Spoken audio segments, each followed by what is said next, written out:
Bonjour à tous. Il est dit que l'Ancien Testament est l'ombre des choses à venir. Il est vrai qu'à de nombreuses reprises, j'ai pu constater, grâce à la lumière du Saint-Esprit, pas mal de ressemblances et de comparaisons avec Jésus. Je vous partage uniquement ce que le Saint-Esprit m'a révélé, car il y en a bien plus encore, mais je m'en tiens toujours à ce que je reçois personnellement. La Bible est parsemée d'énigmes et de choses cachées, et lorsqu'elles sont mises en lumière, nous pouvons constater et être émerveillés devant l'intelligence de Dieu. À travers des personnages de l'Ancienne Alliance, le Saint-Esprit m'a montré des facettes de la personnalité et de l'être de Jésus. Commençons par Joseph. Joseph est une figure représentative de Christ. J'avais constaté auparavant beaucoup de points communs entre ces deux personnes. Jacob aimait Joseph plus que tous ses autres fils, comme Dieu dit de Jésus qu'il est son fils bien-aimé. Jacob a revêtu Joseph d'un habit de plusieurs couleurs que ses frères n'avaient pas, ce qui signifie un privilège, une différence spéciale comme Jésus. Lorsque Joseph fut arrivé vers ses frères, ils le dépouillèrent de son habit. Jésus s'est dépouillé pour devenir semblable à nous, et il a été dépouillé par les soldats qui ont tiré au sort sa tunique. Judas, frère de Joseph, l'a vendu pour 20 pièces d'argent. Judas, apôtre de Jésus, l'a vendu pour 30 pièces d'argent. Les frères prirent l'habit de Joseph et le plongèrent dans le sang d'un bouc, ce qui représente la tunique de Jésus, recouverte de son sang, livrée par son peuple hostile, comme le bouc. Le Pharaon dit à tous les Égyptiens, « Allez vers Joseph et faites ce qu'il vous dira. » Comme aux noces de Cana, où Marie dit aux servants, « Tout ce qu'il vous dira, faites-le. » À plusieurs reprises, il est écrit que Joseph pleura, tout comme Jésus lors de la mort de Lazare. Mais c'est dans un passage de Genèse, chapitre 47, que le Saint-Esprit m'a fait lire que j'ai vu que Jésus était à la place de Joseph, comme si cet extrait avait été spirituellement traduit. Lisons-le à partir du verset 13. « Il n'y avait plus de pain qui donne la vie, dans le pays d'Égypte. C'était une grande famine. Dieu fait passer les habitants par des famines afin de les rencontrer et de les retrouver. Ces Égyptiens, comme les païens ou des croyants d'autres religions, n'ont pas la même culture et Dieu que Joseph, et ils ont en abomination tous les bergers qui conduisent les brebis, comme le peuple de Dieu, les brebis qui symbolisent le peuple de Dieu. Chapitre 46 au verset 34. C'est pour cela que lorsque la famille de Joseph vint en Égypte, ils ont séjourné dans le pays de Goshen, le même endroit où les enfants d'Israël se sont réfugiés lors du fléau de la grêle en Égypte au temps de Moïse. Exode 9, 26. Ce fut seulement dans le pays de Goshen où étaient les enfants d'Israël qu'il n'y a eu point de grêle. Mais ils ne connaissent pas la nature de Joseph et lui font confiance car Pharaon l'a établi maître de toute sa maison et gouverneur de tout le pays d'Égypte. Joseph s'occupait de distribuer le pain. Spirituellement, le pain de vie, la nourriture spirituelle. Les Égyptiens ont commencé par donner leur argent contre du pain. Une fois l'argent épuisé, et sur demande de Joseph, ils ont donné tout leur troupeau contre du pain. Mais lorsque l'année s'est écoulée, ils avaient toujours faim, pourtant ils se sont dépouillés de tout. Comme dans Marc 12, Jésus s'étant assis vis-à-vis du tronc, regardez comment la foule y mettait de l'argent. Plusieurs riches mettaient beaucoup, tous ont mis de leur superflu, mais pas le nécessaire, pas l'essentiel. Face à cette grande famine spirituelle qui les pressait, au verset 20, qui les oppressait psychologiquement, ils revinrent vers Joseph et lui disent au verset 18, « Il ne reste devant mon Seigneur que nos corps et nos terres, c'est-à-dire il ne leur reste que leur corps physique et les terres d'un cœur sec. » Alors il demande au Seigneur à semer des graines de parole, afin de revivre à l'intérieur d'eux et de ne pas mourir spirituellement. Joseph acheta toutes les terres de l'Égypte. il racheta en fait toutes les âmes de ces Égyptiens pour Pharaon, comme pour Dieu. Dans Exode, au temps de Moïse, Pharaon représentait l'ennemi au cœur endurci. Mais dans Genèse, ce Pharaon est un allié. Dans le chapitre 45, au verset 8, « Ce n'est donc pas vous qui m'avez envoyé ici, mais c'est Dieu. Il m'a établi père de Pharaon, maître de toute sa maison et gouverneur de tout le pays d'Égypte. » Au chapitre 41, verset 42, Pharaon ôta son anneau de la main et le mit à la main de Joseph, ce qui est un signe d'alliance. Au verset 23, Joseph dit au peuple, « Je vous ai acheté aujourd'hui avec vos terres pour Pharaon.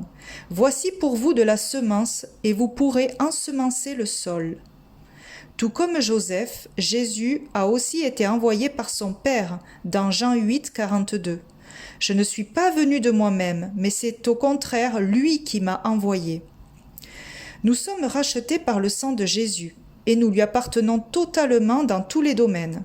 Nous pouvons donc semer nos terres fertiles et produire du bon fruit avec sa parole.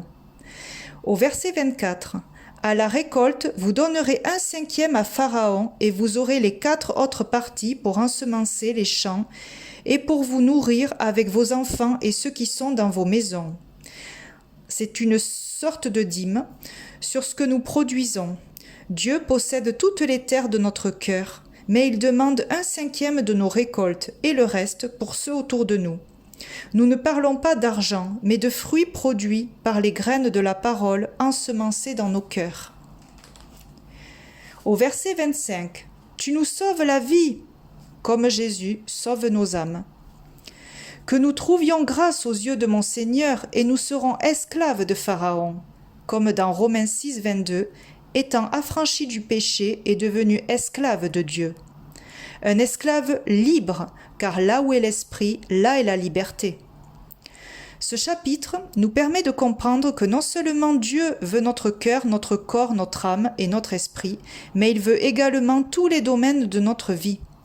Car si nous sommes propriétaires d'un seul champ, alors nous ne lui appartenons pas totalement, et il ne peut pas régner dans notre vie. Si Dieu exige la totalité de notre être et de notre vie, ce n'est pas pour être un dictateur de notre vie, mais au contraire, pour que nous soyons pleinement bénis.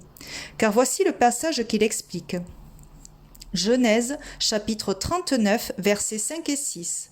Dès que Potiphar l'eut établi sur sa maison et sur tout ce qu'il possédait, l'Éternel bénit la maison de l'Égyptien à cause de Joseph. Et la bénédiction de l'Éternel fut sur tout ce qui lui appartenait, soit à la maison, au champ. Il abandonna aux mains de Joseph tout ce qui lui appartenait, et il n'avait avec lui d'autre soin que celui de prendre sa nourriture. Dès que nous établissons Jésus dans notre maison et sur tout ce que l'on possède, Dieu nous bénit à cause de son Fils Jésus-Christ.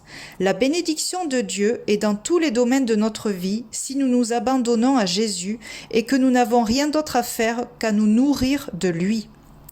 Alors, comment donner dans tous les domaines de notre vie?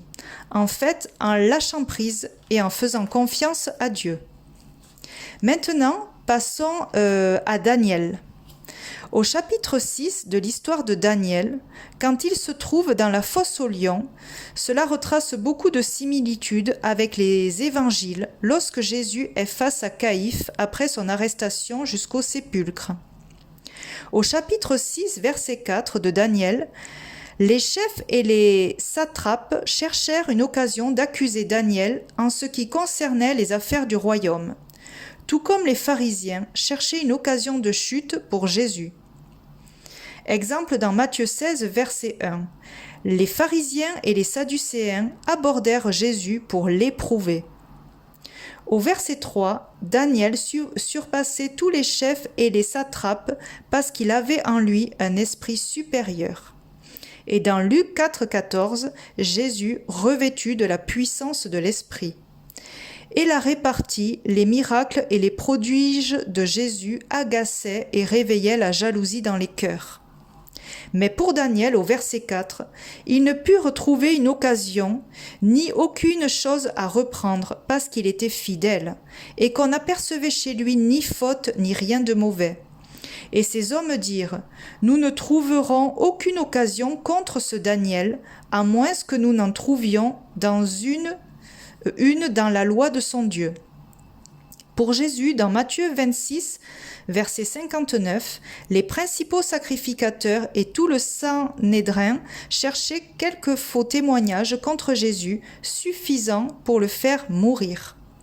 Donc en fait, il n'y a aucun reproche pour eux deux, pour Daniel et Jésus.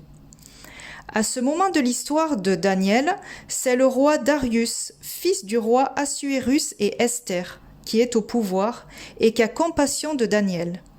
Au verset 14, le roi fut très affligé quand il entendit cela.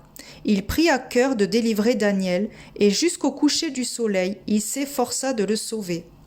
Au verset 18, le roi se rendit ensuite dans son palais. Il passa la nuit à jeun et il ne fit point venir de concubine auprès de lui. Il ne put se livrer au sommeil. Cette démarche de cœur était une prière qui a agi sur l'intervention divine de Dieu pour libérer Daniel de la fosse. En ce qui concerne l'époque de Jésus, ce fut Pilate, gouverneur romain, qui avait pouvoir sur la sentence.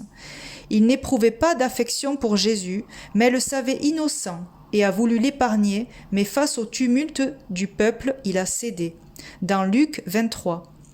Pilate dit aux principaux sacrificateurs et à la foule, « Je ne trouve rien de coupable en cet homme. Vous m'avez amené cet homme comme excitant le peuple à la révolte.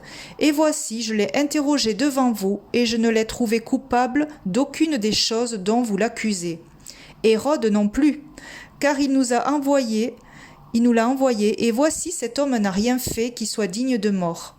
Je le relâcherai donc après l'avoir fait battre de verges. » Pilate leur parle de nouveau dans l'intention de relâcher Jésus.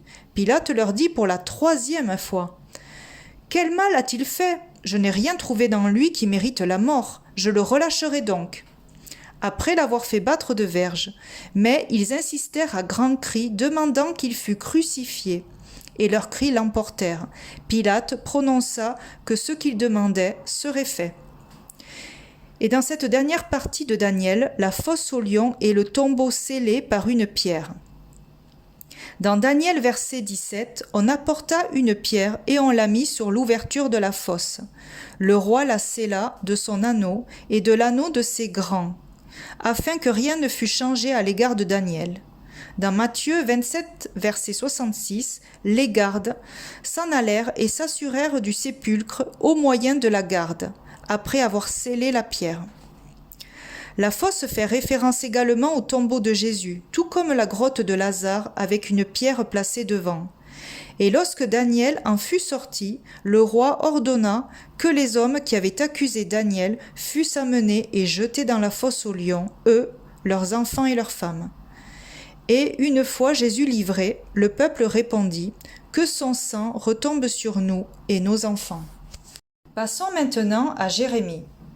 Comme Jésus, Jérémie était seul contre tous, contre son peuple infidèle à Dieu. Malgré les avertissements que l'Éternel donnait à son peuple par Jérémie, ces derniers restaient rebelles et cherchèrent à le tuer. Les chefs dirent à Baruch, « Va, cache-toi ainsi que Jérémie, et que personne ne sache où vous êtes. » Lorsque nous prenons parti pour Dieu, le monde cherchera à nous tuer pour nous séparer de Dieu. Dans certains pays, cela peut conduire à la mort physique, mais Dieu parle également dans sa parole de la mort spirituelle. Lorsque notre âme est endormie ou morte, elle séjourne dans la vallée de l'ombre de la mort, donc dans les bas-fonds, loin de la hauteur de la lumière de Dieu. Il ne demeure plus avec nous, et l'ennemi cherchera sans cesse cela, nous éloigner de lui par des coups durs extérieurs ou intérieurs qui blesseront notre âme. Mais souvenons-nous que Dieu est notre Sauveur et Restaurateur. Lui seul peut panser nos blessures. Alors on vous livrera au tourment et l'on vous fera mourir, et vous serez haïs de toutes les nations à cause de mon nom.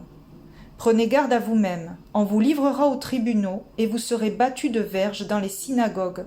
Vous comparaîtrez devant des gouverneurs et devant les rois à cause de moi pour leur servir de témoignage. Garder confiance en Dieu nous permettra d'avoir sa protection. Le roi ordonna à Jérachmil, fils du roi Séradja, fils d'Azriel, et à Shélémia, fils d'Abdil, de saisir Baruch le secrétaire et Jérémie le prophète. Mais l'Éternel les cacha. Ils furent tous remplis de colère dans la synagogue lorsqu'ils entendirent ces choses. Et s'étant levés, ils le chassèrent de la ville et le menèrent jusqu'au sommet de la montagne sur laquelle leur ville était bâtie, afin de le précipiter en bas. Mais Jésus, passant au milieu d'eux, s'en alla. Jérémie est mis en prison et frappé injustement, comme Jésus. Les chefs, irrités contre Jérémie, le frappèrent et le mirent en prison, dans la maison de Jonathan, le secrétaire, car ils en avaient fait une prison. Jérémie dit encore au roi Sédécias, « En quoi ai-je péché contre toi, contre tes serviteurs et contre ce peuple, pour que vous m'ayez mis en prison ?» Quand Jésus dit cela, un des gardes du temple, qui est là, lui donne une gifle. Jésus dit aux gardes, « Si j'ai mal parlé, montre ce que j'ai dit de mal. Mais si j'ai bien parlé, pourquoi est-ce que tu me frappes ?» Les chefs, comme le peuple, veulent mettre à mort Jérémie et Jésus, car leurs paroles dérangent et les font remettre en question intérieurement sur leurs agissements. Ne voulant pas changer, ils préfèrent éliminer la lumière de la vérité. Et les chefs dirent au roi, « Que cet homme soit mis à mort, car il décourage les hommes de guerre qui restent dans cette ville. » Et tout le peuple, en leur tenant de pareils discours, « Cet homme ne cherche pas le bien de ce peuple, il ne veut que son malheur. » Pilate leur dit, « Que ferai-je donc de Jésus qu'on appelle Christ ?» Tous répondirent, « Qu'il soit crucifié !» Le gouverneur dit, « Mais quel mal a-t-il fait ?» Et ils crièrent encore plus fort, « Qu'il soit crucifié !» Dans le livre d'Esther, nous retrouvons le roi Assuérus ou Xerxès selon les versions, et dans le livre de Ruth, Boaz. Tous deux ont des traits de personnalité de Jésus. Assuérus est roi, et nous lisons au chapitre 1, verset 5. Le roi fit pour tout le peuple qui se trouvait à Suse, la capitale, depuis le plus grand jusqu'au plus petit, un festin qui dura 7 jours, dans la cour du jardin de la maison royale.